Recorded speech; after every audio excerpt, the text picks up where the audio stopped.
So జేఎన్‌టీయూహెచ్‌లో బ్యాలెన్స్‌గా మిగిలిన results release కాకుండా ఉన్నాయి ఏమైనా ఉంటే బీటెక్, బీఫార్మసీ పరంగా.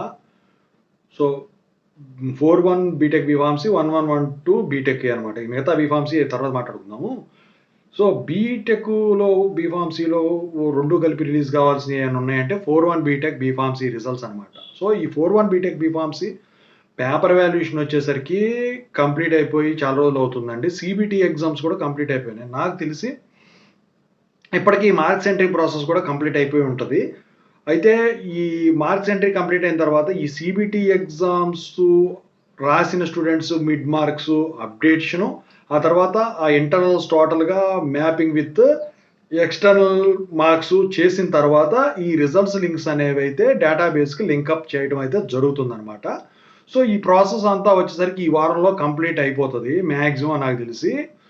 సో ఒకవేళ ఈ వీక్‌లో గనక ఎందుకంటే 1112 బీటెక్ రిజల్ట్స్ ఈ వీక్‌లో వస్తాయి అంటున్నారు. ఈ 1112 బీటెక్ రిజల్ట్స్ గనక ఈ వీక్‌లో గనక వచ్చినట్టయితే సో ఈ వీకు ఎండ్ 14థ్ అవుతది కాబట్టి నాకు తెలిసి ఈ రేపు ఎల్లుండిలో గనక 1112 బీటెక్ రిజల్ట్స్ గనక వస్తే ఈ వీకెండ్ కల్లా 41 బీటెక్ బీఫార్మసీ రిజల్ట్స్‌లో ఏదో ఒకటైతే వస్తది.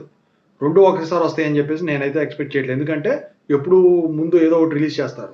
లేదు ఈ వీక్‌లో ఎప్పుడో ఒకప్పుడు 1112 బీటెక్ రిజల్ట్స్ గనుక డిక్లేర్ అయితే నెక్స్ట్ వీకే ఇక అంటే ఈ వీక్ కాకుండా మళ్ళీ నెక్స్ట్ వీకు మీకు 41 బీటెక్ బీఫార్మసీ రిజల్ట్స్ అయితే రిలీజ్ కావడానికి ఛాన్స్ ఉంది. అయితే ఎక్స్‌పెక్టెడ్ డేట్ వచ్చేసరికి 41 బీటెక్ బీఫార్మసీకి ఈ మంత్ 20 లోపు వచ్చేదానికి మాక్సిమం ఛాన్సెస్ ఉన్నాయన్నమాట. మరి పేపర్ వాల్యుయేషన్ ఎలా జరిగింది? ఈజీగా చేశారా? హార్డ్‌గా చేశారా? దీనికి సంబంధించిందయితే నేను జేఎన్‌టీయూ యూనివర్సిటీ అప్డేట్స్ ఛానెల్‌లో అయితే పోస్ట్ చేశాను నిన్న ఈవినింగ్. ఖచ్చితంగా అయితే చూసుకోండి. మీరైతే ఖచ్చితంగా అయితే మీకేమన్నా డౌట్స్ ఉంటే కాల్ మీ 4 యాప్ ఐడీస్ వచ్చేసరికి టెలిగ్రామ్ గ్రూప్‌లో ఇచ్చానండి. ఆ గ్రూప్‌లో జాయిన్ అయ్యి ఖచ్చితంగా అయితే కాల్ చేయండి. Thank you.